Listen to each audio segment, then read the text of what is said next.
Muy bien, vamos a hablar de las deudas, de nuevo tema, ¿no es cierto? Las deudas y los bancos y los préstamos de libre disponibilidad.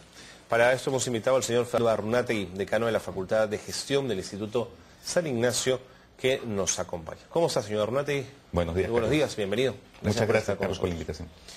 ¿Por qué el préstamo de libre disponibilidad es tan caro?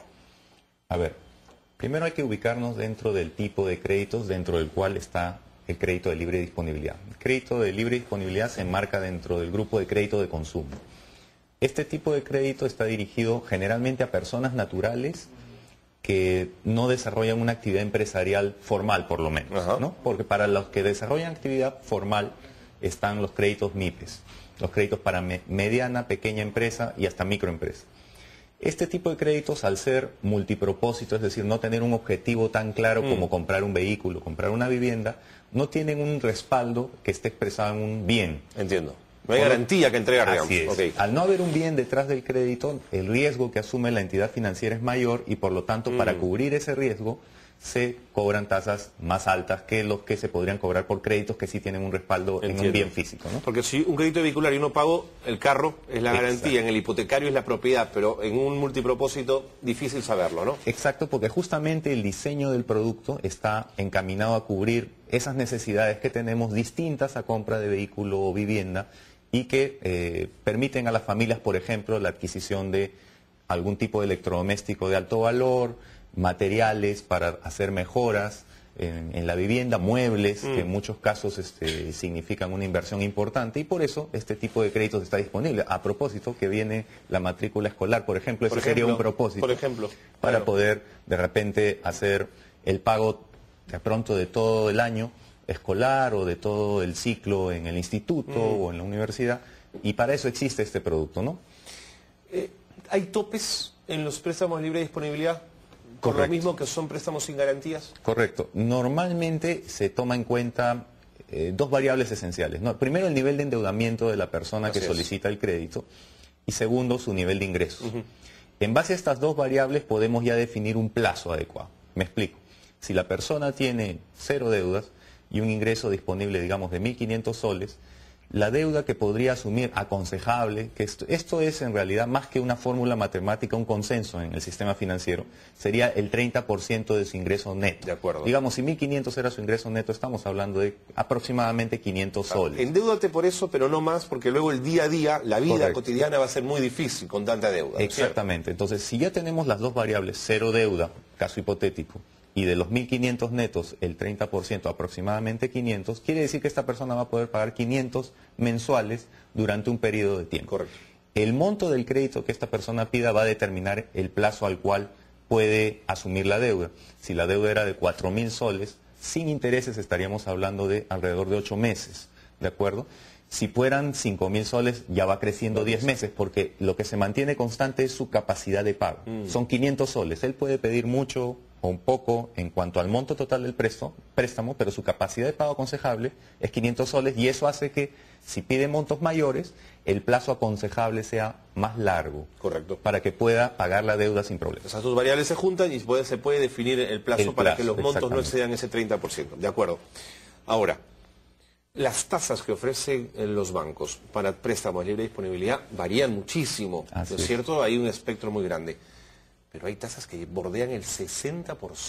Teníamos por ahí un cuadro. Lo tenemos. Vamos a mostrarlo en un instante, por favor, señor director, si nos puede ayudar, para ver justamente el tema de las tasas. Lo vamos comentando, ¿no? En primer lugar, con respecto a las tasas, hay que tener, es el siguiente me parece, hay que tener en cuenta que la tasa que finalmente me van a cobrar depende de mis características de perfil de riesgo. ¿Qué quiere decir esto en cristiano?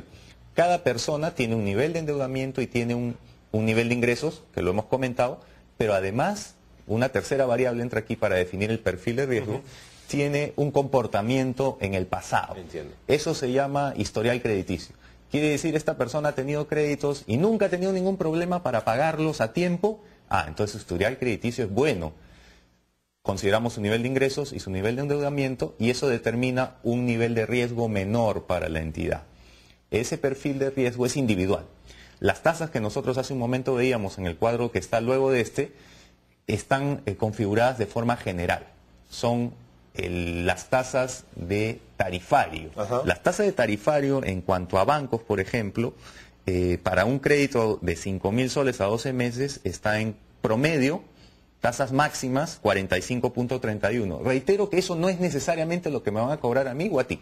De repente yo estoy muy endeudado, estoy muy apretado con mis ingresos y encima he tenido problemas en el pasado. No he podido pagar mis deudas, he tenido que aplazar mis pagos y reprogramarlos. En ese caso probablemente la tasa para mí sea esta, como es el promedio máximo, pueda ser incluso superior a esta. Correcto. Pero de repente tú nunca has tenido mayor dificultad en pagar tus créditos, tienes un ingreso adecuado y tu nivel de endeudamiento todavía es bajo, no está llegando a ese 30% que mencionábamos de tus ingresos y por lo tanto la tasa que te cobre a ti la entidad financiera puede ser muy diferente a este 45, puede ser mucho más baja.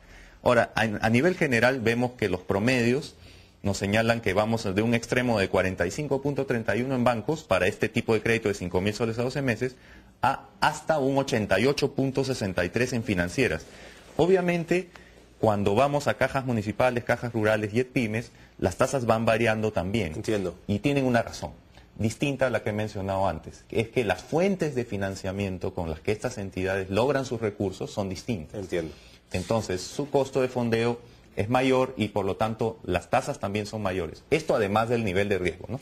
Ahora, pero en el caso de las financieras, ¿qué explicación puede haber con las espaldas tan anchas que tienen para generar tasas de ese nivel? En el caso de las financieras, que observamos una tasa máxima promedio 88.63%, a propósito de estos datos se han tomado de la página web comparabien.com, que es una iniciativa privada muy loable. Que han recomendado muchos de visitarla para... Yo diría, la he visto, es muy amigable, comparabien.com, que permite comparar distintos niveles de créditos, o sea, estos ejemplos los he tomado de ahí, ahí está la nota. Respecto a las financieras, esa tasa es un poco alta porque específicamente hay una o dos financieras que tienen tasas muy altas, porque el perfil de riesgo al que se dirigen como entidad, o sea, al tipo de clientes al que se dirigen, son clientes de bajos ingresos, incluso en algunas ocasiones no en planilla, sino ingresos variables por lo tanto, y en consecuencia asumen niveles de riesgo alto. Eso está llevando la tasa promedio a que sea mayor. Si yo eliminara las entidades que tienen ese tipo de sujetos crediticios, es decir, de personas a las que se dirigen de alto riesgo, esa tasa de 88.63 podría bajar a un nivel muy cercano al de los bancos. Sí, es verdad. Además, te prestan con la sola presentación del DNI. Yo entiendo que puede ser un riesgo grande. Pero en el caso de las financieras, cuando uno ve el índice de morosidad es bajísimo. Eso debería ser importante también en el análisis para poder bajar los niveles de tasas. Correcto. Ojo que el nivel de morosidad es un promedio también, ¿no? Quiere decir, todas las entidades financieras tienen una tasa de morosidad individual por cada tipo de crédito. Así es. Y lo que nosotros vemos como índice de morosidad, digamos el índice de morosidad general, es un índice compuesto. Quiere decir que hay varios segmentos. ¿Qué me quiere decir? ¿Que no serviría como una variable? Que tendríamos que fijarnos específicamente en la morosidad de créditos de consumo de este tipo para poder decir si estamos realmente ante un, digamos, riesgo bajo o alto. Lo que yo he observado en cuanto a las tasas de morosidad que se registran el año pasado, que las tengo por acá, es que en algunos casos, en algunos tipos de créditos, esto se ha estado incrementando, ¿no? O sea, la gente se ha endeudado más y ha tenido menos... le ha costado más cumplir con su obligación. No estamos en niveles preocupantes, pero sí, digamos que estamos en alrededor de 2% en el índice compuesto, pero si vamos a créditos para microempresas, esas tasas de morosidad son fácilmente el doble, ¿de acuerdo? Entonces, ha habido un crecimiento del crédito del año pasado a nivel general, sí, 20%. Explosivo, así 20%. Así es. Veníamos de un crecimiento de alrededor de 3%, si no me equivoco, en el año anterior, sí, efectivamente, alrededor de 3%. O sea, se ha multiplicado 6 veces, aproximadamente 6.5 veces con respecto al año pasado. Eso significa que se ha prestado más. Cuando se presta más, es más probable que gente tenga problemas para pagar, ¿sí? Porque hay más masa de créditos, claro. Y los bancos en fases expansivas tienden a realizar ofertas, tienden a buscar el crecimiento de sus carteras máximo si es que el año anterior, fruto del impacto de la crisis previa, se había reducido el crecimiento. El crecimiento había sido bajo. Entonces, en este año, ¿cómo hemos empezado, Carlos? Hemos empezado con un Banco Central diciendo hay que subir la tasa de referencia, es decir, el costo al que se presta a los bancos. Eso significa que se han incrementado los costos de los bancos por la tasa de referencia que hoy día está en 3.25, nomás para empezar el año la subieron 0.25, subieron los encajes, dos variables que ¿qué van a hacer? Que los costos de los bancos se eleven. Si se elevan los costos de los bancos, ¿qué crees que pueda pasar con las tasas de interés? Van a subir. Van a subir porque están subiendo los costos. ¿Cuáles son las primeras que van a subir? Las que están más bajas primero. ¿Cuáles son esas? Las de que se dirigen a grandes empresas. ¿Ya subieron? Los créditos hipotecarios en moneda nacional también ya subieron, se han ajustado un poco hacia arriba. Ojo eso con los consumidores. Las de dólares todavía están muy atractivas, pero ahí hay que sopesar en qué moneda tengo mis ingresos. Eso que le quería preguntar, ya para terminar, porque el tiempo nos gana, la decisión de en qué moneda me endeudo, ¿qué variables debe atravesar? Yo, como académico de un instituto, tengo que aconsejar que se endeude una persona en la moneda que genera sus ingresos. Si yo observo, tal vez de forma práctica, pragmática, lo que está ocurriendo, yo podría decir, mira, el dólar está bajando. Yo gano en soles, por lo tanto, yo estoy ganando en términos relativos más dólares por ahora. Así es. Entonces, y mientras más baje, tendré más ingresos, más dinero, ¿no es cierto? Entonces, si me endeudo en dólares y el dólar está bajando y yo gano en soles, me conviene, pues, porque voy a pagar menos soles por mi crédito en dólares. Pero se dice, no, cuidado con esto.